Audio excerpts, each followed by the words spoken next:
Live from KSAT 12. Good Morning San Antonio starts right now. Well, good morning. I've got an updated look at which areas will be most impacted by the smoke plume from the Camp Bullis fire in just a few minutes. And speaking of that fire, we know multiple fire agencies banding together, trying to do what they can, trying to contain all that they can at Camp Bullis. We're going to have the latest on their efforts, and Jonathan Cotto joining us live from the area. And after the 2-year hiatus, San Antonio turns out in full force for Fiesta's biggest event, the Flambeau Parade. We'll have a recap. All right, a lot going on this morning. Thank you so much for starting your Sunday with us. It is 8 o'clock this Sunday, April 10th. We're going to check in with Sarah Spivey in just a bit, but first we want to update you on that massive brush fire burning just north of San Antonio in Camp Bullis.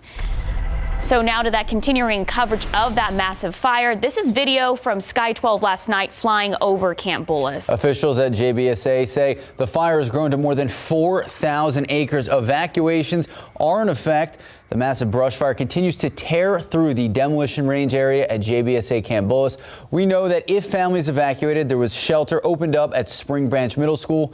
GMSA says that their fire departments from Camp Bullis, Fort Sam Houston, Lackland, Randolph, San Antonio Fire Department, a Leon Creek Fire Department, and many others all responded to the call. But luckily, no injuries have been reported. We did have students training in the area.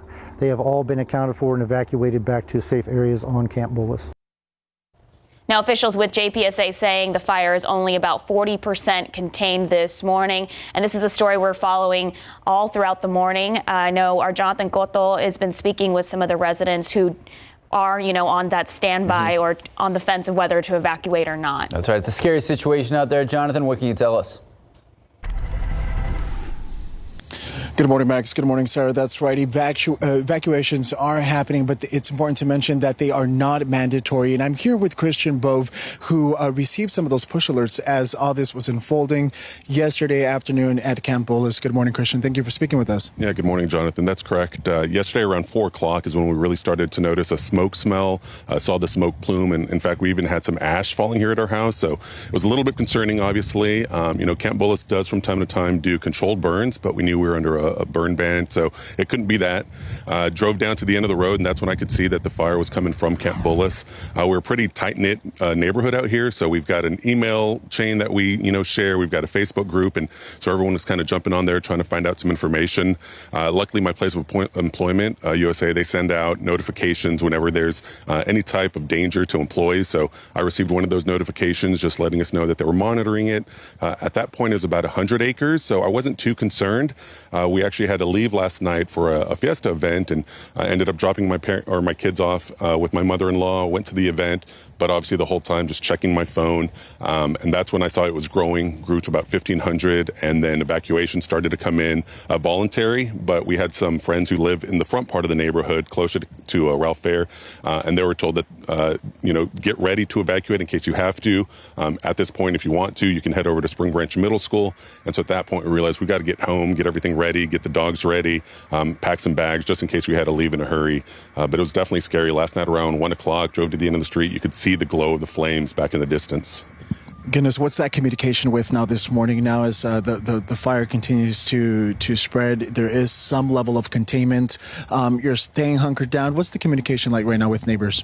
Sure. So everyone's kind of on edge. Obviously, it was a little bit of a relief this morning waking up and not seeing the huge tower of smoke right over our neighborhood. Obviously, that can change in a hurry with winds. So everyone's just staying really close connected. Again, we still have those bags packed, ready to go, and just keeping a close eye on it. We're so grateful for the Bearable Verde Fire Department. They've been out literally all night on fire watch. Last night at 1, like I mentioned, I saw a brush truck driving up the street. This morning at 6, saw that same truck making, circles through the neighborhood. So really grateful for them and, of course, all the firefighters that are fighting this blaze. Well, thank you so much, Christian, and I'm glad to hear that you guys are hunkered down and safe, and everyone out here is safe. We're going to continue to have this conversation with Christian coming up in the next half hour. Back to you, Max and Sarah. Well, thank you, Jonathan. You know, one thing working in the firefighters' advantage today will be the fact that the humidity is a little higher than it was yesterday. In fact, it's a lot higher than it was yesterday. Yesterday, dew points were in the 30s and 40s. Today, dew points are closer to 60 degrees. So that's going to help out firefighters quite a bit, not having to deal with the dry air. But it is still going to be windy today. Winds are going to be from the south, gusting up to 25 miles per hour. So if the smoke plume redevelops, these are the areas that would be most impacted by the smoke plume. Smoke would be blowing away from San Antonio to the north around Guadalupe River State Park and up toward Bergheim and into Kendall County near Kendalia. So it'll affect the southwestern corner of Comal County up into Kendall County. Again, if that smoke plume starts to billow up again. Again, firefighters are going to be working hard on this fire. For the rest of us, we'll see it off in the distance if there is another smoke plume that develops today. But right now outside, quite a bit warmer than yesterday morning. We're starting off in the 60s, and today we're going to be near 90 degrees. I'll have a look at your Sunday afternoon high temperature forecast coming up in a bit. Max. Thank you, Sarah. Also in your top stories, one man dead this morning after being hit and killed by a pickup truck. Investigators tell us he was hit while trying to cross the street on the northwest side. So we know this happened around 2 a.m. on De Zavala Road near Vance Jackson Road and I-10. Police say 64-year-old Ricky Ward walking in a crosswalk. That's when a pickup truck made a left turn and hit him. Officers trying to determine who had the right of way. But as of now, that pickup truck driver not facing any charges. Well, it was a madhouse last night trying to get out of the downtown area after thousands and thousands of people packed the streets for the Fiesta Flambeau parade to see it finally up close and back in person. That's right. After 2 years of being canceled because of the pandemic, people were ready to be out and about in the mix, seeing Fiesta's, one of Fiesta's biggest events that is obviously unique to San Antonio, and it attracts the eyes of the world. John Paul Barajas brings us the sights and the sounds.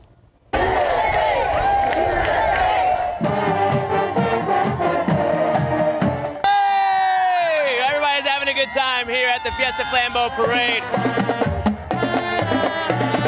This is my first time and I really like it. I really enjoy it. I'm rocking and How rolling. much fun is this right now? It's the best. It's the best day. Oh, what's Fiesta without a couple cascarones?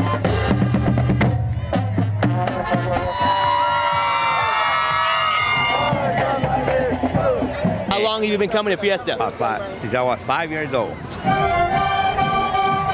All right, guys, we got the Southside High School Band coming up. You've heard it all the way down here. Everybody's pumped, having a good time. Get this. They expected and anticipated 750,000 people all along the parade line to take this in. And here's the kicker. Over 1 million viewers in San Antonio and worldwide throughout this broadcast. So you don't want to miss it. If you haven't been down here and haven't been watching live, don't worry. KSAT's got you covered. We'll have it online, all that good stuff. We're going to toss it back. John Paul Barajas, KSAT 12 News. Viva Fiesta. Great job out there, John Paul. And as you saw Fiesta back and seemingly bigger than ever, we've obviously seen the large crowds. They've filled Niosa, the full parades, and of course, all the medals. So how has everything gone from the Fiesta Commission's perspective? So joining us in today's Leading SA segment is Steve Rosenauer, the Executive Director of the Fiesta Commission. Good morning, Steve. I'm sure you're exhausted. So far, it seems like Fiesta back in person is a true success. It's great. Thank you for having me this morning. We did have a late night or an early morning today, but it was great to get Fiesta back and really celebrating. And just by the sights and sounds of the Flambeau parade yesterday, you could definitely tell the people are ready to celebrate. Obviously, the last 2 years have been unique. So what did preparing for Fiesta 2022 look like? How did it differ from previous years?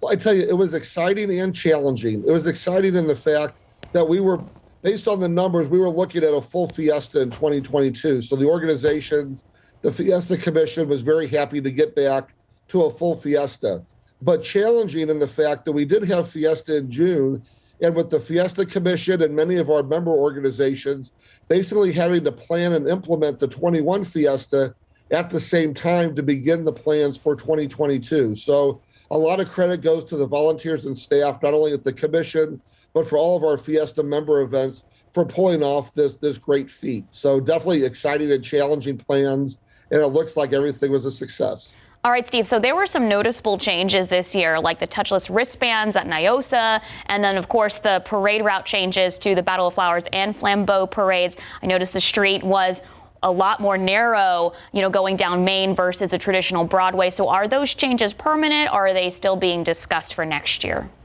Well, that's a great question. I think with the cashless system at some of the Fiesta events, one of the things that COVID provided was an opportunity for our organizations to maybe relook at their events and to try to implement some new strategies. Because the cashless system was done at several of our Fiesta events, each organization that had that will have to evaluate the success and the logistics to see if they want to maintain that. As far as the parade route, yeah, that was definitely a challenge this year. With the city, with construction that was occurring on many of the streets, especially Broadway, we really had to work together. And it's just amazing how many logistics are involved in moving a parade route. But one of the things working with the city is we cannot confirm future years. So it's really kind of a year-to-year basis right now based on the construction schedule for many of the streets.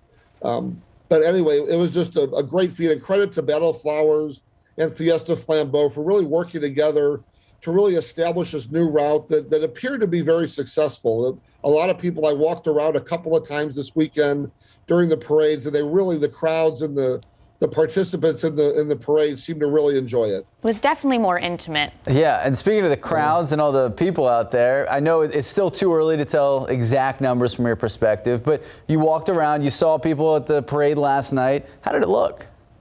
It looked awesome.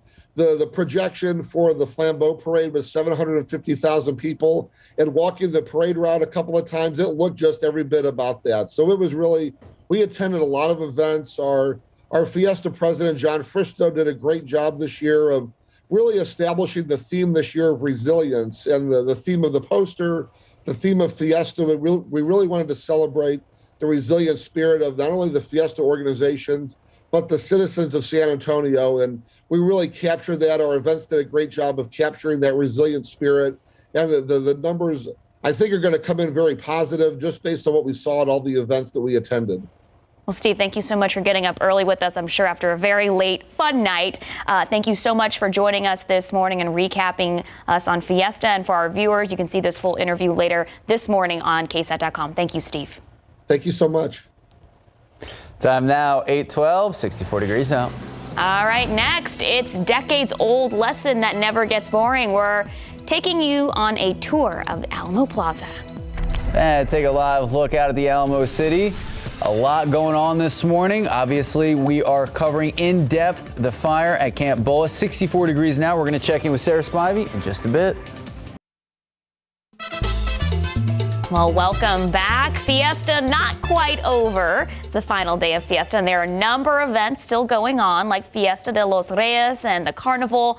So right now, just take out your phone. You can hold up your phone's camera feature to that QR code you're seeing on your screen, and it'll take you directly to KSAT.com, where you can find all of those lingering Fiesta events. All right, so today it is a lesson in Alamo history. We're talking about historical tours happening at 12 key sites along Alamo Plaza. All the locations highlighted are related to the 1836 Battle of the Alamo. It is an interactive event with historians dressed in period clothing. Describe what went down all those years ago. Organizers say it is the best way to get audiences engaged with history. Well, the meaning of this one is to remember there's two reasons for Fiesta. Historical reasons. One is to remember the Alamo, the sacrifices made, and the other is to celebrate the victory, the Battle of San Jacinto, where we could declare our independence. All right, this was the 33rd year for the event. All right, so we're tracking a lot going on this morning. Obviously, Sarah Spivey has been at the forefront of all the smoke plume. Well, yes, and our smoke plume forecast, which I'll show you in a bit, really is accurate when there's a big smoke plume that's visible. But what we've seen, correct me if I'm wrong, Sarah, what is the report there? That there is a light smoke plume. It's moving to the west? The west towards Kendall County, but still pretty light. You can still smell the smoke quite a bit in towards the Ralph Fair area. And that is what usually happens at night. We see the smoke plume dissipate, but today with those winds kicking up again from the south, we might be able to see the smoke plume grow. And so I've got to look at that smoke plume forecast in a bit. For now, though, if there is a smoke plume that grows, it will be visible from San Antonio, but the smoke will be impacting areas directly north of the fire. It's 64 degrees in San Antonio right now. We've got wispy cirrus clouds out there giving a milky hue to the sky this morning. Winds are from the southeast at about 10 miles per hour. Looking outside at temperatures, it's quite a bit warmer than how we started off the day yesterday. Yesterday we were in the 40s. Now we're in the 60s. It's 64 in Pleasanton, 63 in New Braunfels, 63 in Del Rio, and a closer view here around the San Antonio metro area. It's 62 in Bulverde, 63 in New Braunfels, 54 in Rio Medina, and 58 in Bandera. It's 63 in the Converse area. As I just mentioned, those winds are still going to be pretty gusty. We're going to see wind gusts from the south at about 25 to 30 miles per hour. And here's a look at where that Camp Bullis fire is. 40% contained. This is that smoke plume forecast that I was just mentioning. If a smoke can end up billowing from this fire, it's going to impact areas directly north of the fire today, near Guadalupe River State Park, all the way up toward Bergheim and even into Kendalia, into Kendall County. And then winds are going to be from the south-southeast, so it'll take a slightly western turn into Bexar County, into Kendall County, near in between Sisterdale and Kendalia, and perhaps the smoke could reach as far north as Fredericksburg. Those are the areas that would be directly impacted by a smoke plume, but here in San Antonio, many areas would just see the smoke plume visible there on the horizon. Otherwise, it's going to be a warm day and a windy day. We're going to see some more clouds in the afternoon from some high thin cirrus clouds, but generally it's not going to be enough to shield us from the sun, so it's going to get hot. It'll be up to 90 in New Braunfels, 94 in Hondo. Notice how much more hot it is going to be to the west. 97 in Del Rio, 99 in Cotulla, and 99 in Laredo. Here's your KSAT 12-hour forecast. Again, we're going to see those clouds increase after lunch. It'll be 80 degrees around lunch. Into the afternoon, temperatures are going to top off near 90, so it is going to be a hot one. And we'll be looking at south winds at about 15 miles per hour. That's sustained, but we'll see gusts of up to about 25 to 30. Now, later tonight, there is an off chance for an isolated shower, but the chance for rain is only 10%. Speaking of low rain chances, we're going to carry low rain chances Monday and Tuesday, only a 20 to 30% chance for isolated storms. But if storms develop, and again, that's a big if, they could become severe. So we're going to watch that carefully. But the biggest takeaway here is that in spite of the chance for isolated storms Monday and Tuesday, it is not going to amount to much and not help us out as far as the drought is concerned. Maybe up to 1/4 of an inch of rain for areas north of New Braunfels.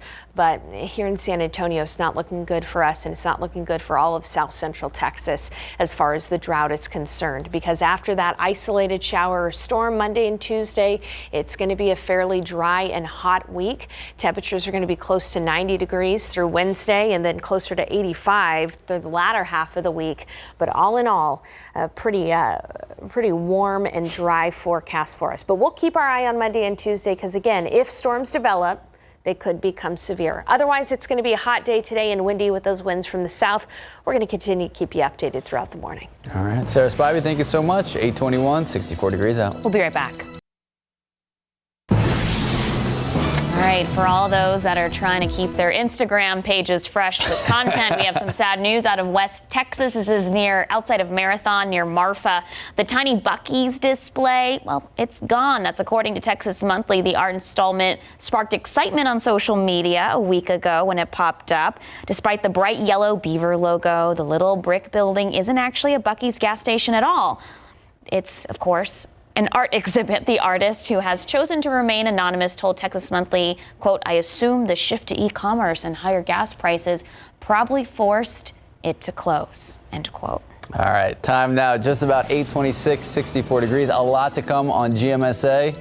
Still to come, more than 200 disabled athletes in San Antonio taking part in a regional competition that's inspiring everyone to put everything into accomplishing goals. And We've obviously been covering the Camp Bullis fire, but just ahead, arson investigators on the scene of a fire this morning near downtown. We're going to have the latest from investigators. Good morning and happy Sunday. I'm Max Massey. I'm Sarah Acosta. It's Sunday, April 10th. Happy Palm Sunday. We have a lot of news this morning as we update you on that brush fire burning out of Camp Bullis. And Sarah, I know you've been keeping a close eye on that smoke plume. Yeah, that's right. If a smoke plume can get going again today, it'll impact areas directly north of that fire. Now, outside right now in San Antonio, so look at the airport. You can see some high-thin cirrus clouds there that have temporarily moved in. They're going to be moving on out of here, too. And so it'll be a mostly sunny morning for us. 64 degrees, southeast winds at about 10 miles per hour. Hey, look at the dew point. Dew points are up quite a bit. Yesterday, dew points were in the 30s, and today, dew points are closer to 60 degrees. That is a 25-degree dew point change, an increase in moisture. Now that fire that's ongoing in Camp Bullis, the firefighters are going to be working on that today. The fact that it's not as dry as yesterday is going to help those firefighters. However, it is still going to be windy. And as you know, yesterday, this was a common sight all across San Antonio, seeing that plume of smoke from that Camp Bullis fire. If that plume can get going again, it's going to impact areas directly to the north of the fire. And that's because winds will be from the south today. So smoke will blow away from San Antonio, but areas around Guadalupe River State Park, up toward Bergheim and Candelia, mainly in the southwestern corner of Comal County and in Kendall County, those areas will be most impacted by a smoke plume if one can get going, and even as far north as Fredericksburg could be impacted by that. Otherwise, today is going to be a warm one. We're going to be close to 90 degrees in San Antonio for the high temperature. A hot forecast for us today with a small chance for isolated storms in the forecast. I'll have a look ahead in a few moments. Max, Sarah. Thank you, Sarah. Now to continuing coverage of that massive fire that Sarah's talking about burning just north of Bexar County. This is video from Sky 12 last night flying over Camp Bullis. So officials at JBSA says the fire has grown to more than 4,000 acres. The massive brush fire continues to tear through the demolition range area on JBSA Camp Bullis. We know families who wanted to evacuate could have found shelter at Spring Branch Middle School. JBSA says their fire departments from Camp Bullis, Fort Sam Houston, Lackland, Randolph, as well as the San Antonio Fire Department, a Leon Creek Fire Department, and other surrounding departments all responding to the calls, and so far no injuries have been reported. We did have students training in the area. They have all been accounted for and evacuated back to safe areas on Camp Bullis. So officials with JBSA saying the fire is only about 40% contained. That is the information we have updated as of early this morning. And Jonathan Cotto live in that area talking to neighbors who have gone through the last 24 hours. And Jonathan is live at the Bulverde Fair Oaks area to give our viewers an indication of where he is from. It's off of Hidden Oaks area, off of West Almond Road and off of Blanco Road. Jonathan, earlier we spoke with you, not really seeing smoke in that area at this time. That's right. It appears the winds have shifted, so we're not seeing that smoke directly from where we're located right now, and we're just north of Camp Bullis right now. But it's important to mention that that fire is still under investigation, and as Max mentioned, a number of fire departments assisting to get that fire under control. With me, Christian Bove, who was first alerted yesterday afternoon. Christian, talk to us a little bit about the importance. We know the push alert came through. You were notified of possible evacuations or the possibility of evacuating. What crossed your mind at that moment?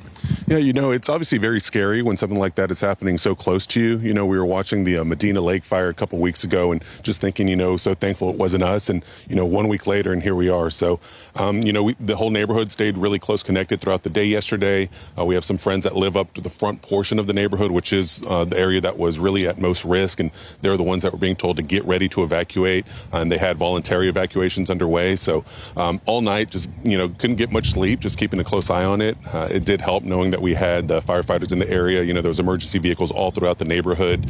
Our kids luckily were already at my mother-in-law's for the night, and so it was a tough decision, whether we go get them, bring them back home, or leave them there. And we ultimately decided that was the best place for them. A little tough on my daughter. When we FaceTimed her last night, she was crying and worried about mom and dad, but my wife's on her way to go pick them up this morning. Obviously a huge relief not seeing that huge cloud of smoke this morning, but with 25-mile-per-hour winds later today, we just hope that firefighters continue to get a hold of the fire.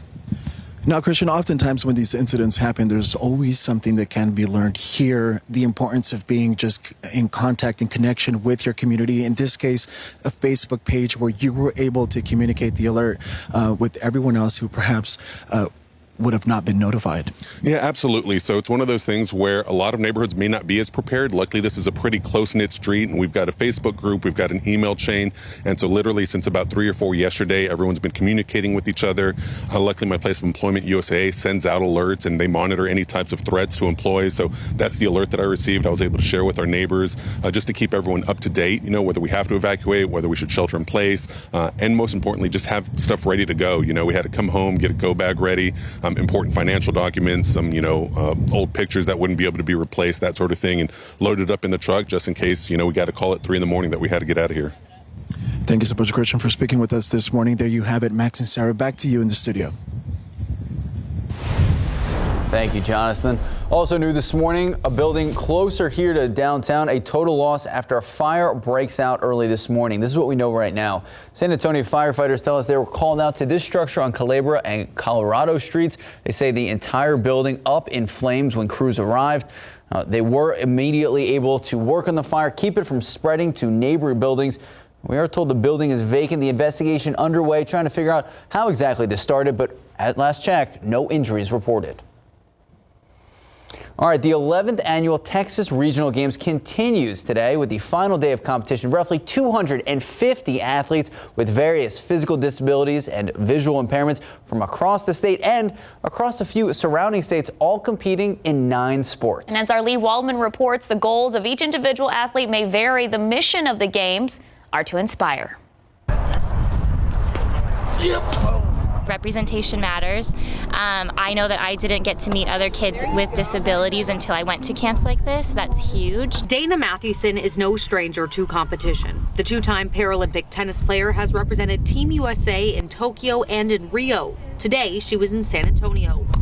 It means a lot that I get to come back now as a coach and get to kind of teach people and see little kids get excited the same way I did. This weekend, Mathewson and other coaches and volunteers took part in the Texas Regional Games presented by the Hartford. Athletes with different physical abilities competed in sports like tennis, ergon cycling, track and field at the Morgan's Wonderland Park, Morgan's Wonderland Sport, Star Soccer Complex, and Hero Stadium. It's a communication for them to come and compete and show what they've been training so hard to do. A lot of them, some of our wounded service members, it's really a part of their rehab. The scale of competition is impressive. Only a handful of these multi-sport competitions are held in the state. We are a part of the Move United competition series, and that series serves the whole United States and has over 10, almost 15 competitions. While that number is small, the impact it has on the competing athletes' lives is great. Having a disability doesn't limit you the way that I think a lot of people assume when you see someone in a wheelchair.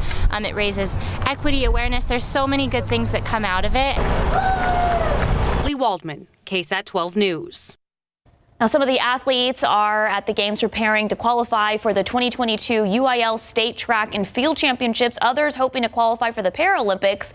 The games continue this morning with competition and track. Everything wraps up at 3 p.m.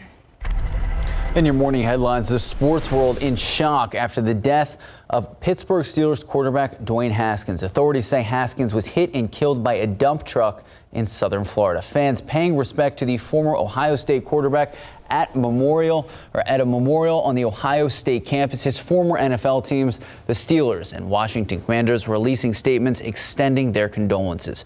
Haskins, a first-round draft choice back in 2019. He was only 24 years old. A massive fire destroys a Home Depot in California. So check out this video. Firefighters in San Jose battled this massive 5-alarm fire yesterday. You can see the intense smoke. It reportedly could be seen from miles away, and a nearby pet hospital had to be evacuated. There's no word on what caused this fire, but the home improvement store is packed, of course, with wood, paints, and other combustibles. Right now, we have reports that no one has been injured. All right, today, Palm Sunday, Pope Francis holding Mass for the first time since the pandemic in St. Peter's Square. The square filled with Mass goers, decorated with giant palm plants and other greenery, extending towards the platform where the main altar located. Palm Sunday marks the beginning of a Holy Week leading up to Good Friday and Easter Sunday. Time now, just about 8:40, 66 degrees out. Max, the Spurs, they just couldn't pull it off last night. I will say some injuries, the respiratory infection with DeJounte, but cautious optimism. No matter what, we were in the postseason. It's just, were we going to host a play-in game? We have the answer. That and highlights coming up. All right, it's 66 degrees at 8:40 this morning. Sarah Spivey keeping a close eye on that smoke coming out of that fire at Camp Bullis. She'll have the latest on that and an update to your forecast. Putin's war, the atrocities, the unthinkable. Could it get even worse? Now as Russia digs in, fears grow. What more can the world do? Sunday, breaking new reports. Plus, DC's COVID storm. What does it mean for you? Sunday on ABC's This Week. Good morning and welcome back. Obviously, a lot going on this morning. 8:44, 66 degrees. I know, Sarah. We know you're hard at work. You've been on top of this, updating for that Camp Bullis fire, and I know that's what you are doing right now. You're really watching the wind conditions, and you said today it's better. There's a little more humidity in the air for those firefighters. That's such a great point. Yeah, the humidity is about 25 degrees warmer, the dew point is, than it was yesterday. And so that's going to help firefighters as they try to battle this fire. But the thing is that the winds are still gusting from the south up to 25 to 30 miles per hour. So we'll be looking at some cirrus clouds out there right now, but things will clear up nicely for us a little bit later. 64 degrees outside right now with southeast winds at about 10 miles per hour. Temperatures are quite a bit warmer too than yesterday. We started off in the 40s and now we're in the 60s. 63 in New Braunfels, 61 in Kerrville, 58 in Hondo, and 61 in Uvalde. Let's take a closer look around San Antonio. It's 63 in Bulverde, 67 in Stinson, and 64 in Castroville. Now, while that smoke plume from that fire is going to be visible in San Antonio, it's mainly just going to be a windy and warm day around the Alamo City. Potential wind gusts of up to 30 miles per hour possible today, as winds will be from the south. And so I want to take a moment here and look at that smoke plume. That smoke plume will be impacting areas directly north of the fire in southwestern Comal County. We'll be looking at that smoke plume moving into Kendall County too, closer to Candalia, and then across parts of Kendall County out towards Sisterdale. That's a possibility as well. And if the smoke plume grows significantly high, it could reach all the way up to Fredericksburg. Now, looking at the futurecast, we will see an increase of clouds today into the afternoon, so expect partly cloudy skies, and temperatures will be on the hot side. It'll be close to 90 degrees in San Antonio, 90 in New Braunfels, 94 in Castroville, 94 in Hondo, and 95 in Sabinal. So a very hot day, even hotter out toward parts of our western viewing area, close to 100 in Del Rio. Now, looking at the KSAT 12-hour forecast, we're going to be close to 80 degrees by noon, so if you're planning a Sunday brunch, just know that outside it's going to be very warm. And then looking into the later afternoon hours, near 90 for the high temperature this afternoon. It's going to be a mild evening with temperatures in the 70s and an off chance for a stray shower, but really only a 10% chance. Speaking of those small rain chances, there is a chance for storms Monday and Tuesday, but the chance for storms is only 20 to 30%. So isolated is the key word there. And if we do get a storm, it could become severe. The atmosphere, the ingredients are there. Just putting them together is going to be a bit difficult tomorrow. So 20 to 30% chance on Monday and Tuesday. And just to really emphasize that this is not going to be a drought buster, we only have maybe about 1/10 of an inch of rain possible, especially for areas along and east of 281, but that is not going to help us out with a drought by any means. So looking ahead to the 7-day forecast, windy today and warm, near 90 degrees for the high temperature. An isolated shower or storm is possible on Monday and Tuesday, could be severe. Otherwise, it's going to be dry and warm. We'll be looking at highs near 90 through Wednesday, 85 Thursday and Friday. All right, Sarah Spivey, thank you so much. 8:47, 66 degrees out. Hey, Jonathan Cotto, he's been a busy guy this morning covering all this breaking news, but we wanted to give him a quick shout out. Happy birthday, Jonathan. We love having you on our morning show. And also, Jonathan is a veteran of the Navy. We thank you for your service, and you're just really, honestly, Jonathan is the nicest person you'll ever meet. Happy birthday, Jonathan. Thank you for great coverage on your birthday, dark and early. All right. We appreciate Jonathan, but it was Fan Appreciation Night at the AT&T Center with the Spurs hosting the Warriors. Let's run the highlights. First quarter. Here we go. Daps and Love must be love. There we go. Josh Primo, Rook. Watch out because, boom, Josh Richardson, step back three, Spurs lead 10-4, and we have liftoff. Boom. Lonnie Walker, the fourth, creating his own shot and a dunk. The Spurs regain the lead in 19-18 closing seconds. Walker shoots and misses, but a putback slam. Spurs trail just 2 after 1. Second frame, Warriors, Jonathan Kuminga, a perfect pass. Gary Payton the second for the layup. Dubs lead 43-34. Golden State outscoring the Spurs by 8 in the second, and they led 54-44 at half. So let's go to the second half. Early third quarter, Spurs down 15. Jones driving baseline. Look at that. Fancy footwork up and under, avoiding Draymond Green for the sweet reverse layup. Spurs first points of the quarters, closing seconds. 19-year-old Josh Primo, a huge three to beat the buzzer. Spurs down at 78-71. Let's go to the fourth, trailing by as many as 14. Primo again. Boom. Good for three. 5-point game off a Draymond Green turnover. Big pass, Primo, again. Little finger roll layup. Spurs only down 2, 88-86. Silver and Black fought back, but they came up just a little bit short. Here's the final from the AT&T Center, the final home game of the season. Warriors 100, Spurs 94. With the loss, Silver and Black officially the 10 seed in the West. I think we're down 2 and 2 minutes left, a minute left, and it was great to see Primo do his thing with his confidence, making tough shots, getting to the lane. It's about the experience, and I think this game specifically was one of those moments that you can learn a lot from it. And we've learned the Spurs are the 10 seed. So Silver and Black have a chance to end the regular season on a high note, taking on Luka Doncic and the Dallas Mavs today. It is a road game for the Spurs. Tip-off set for 8:30. This evening. Go Spurs, go. Go Spurs, go. KSAT Sports teams will have all of the highlights from this game and so much more tonight on the instant replay. You can catch them 11 o'clock right after the night beat. Go Spurs, go. Go Spurs, go. Thank you, Matt. 8:50, 66 degrees out. All right. Parenting is hard, balancing the do's and don'ts of parenting so you can raise well-rounded children. Tomorrow on GMSA, we'll tell you about toxic parenting mistakes to avoid. Before you go, we just want to recap a massive brush fire on JBSA Camp Bullis continues to burn this morning. Evacuations are in effect, but they are not mandatory. So according to Joint Base San Antonio, the fire has spanned over an estimated 4,000 acres. That's as of around 5 o'clock this morning. And it also 40% contained. That fire initially started around 2:30 yesterday. Officials say it sparked on the training range. Now, we have reached out to several officials with JBSA. We have not been able to get a hold of them as of 8 o'clock this morning to give you another update. We've reached out to other area fire departments. We are still waiting on an official update this morning. So just stay with us here on air and online as that information comes into our newsroom. Thanks, Sarah. And again, if that smoke plume redevelops today, it'll impact areas directly to the north of the fire, so in Comal and in Kendall County. Otherwise, it's going to be a warm day here in San Antonio, 66 degrees. Southeast winds are already breezy at 10 miles per hour. We're going to see wind gusts of up to 25 to 30 miles per hour.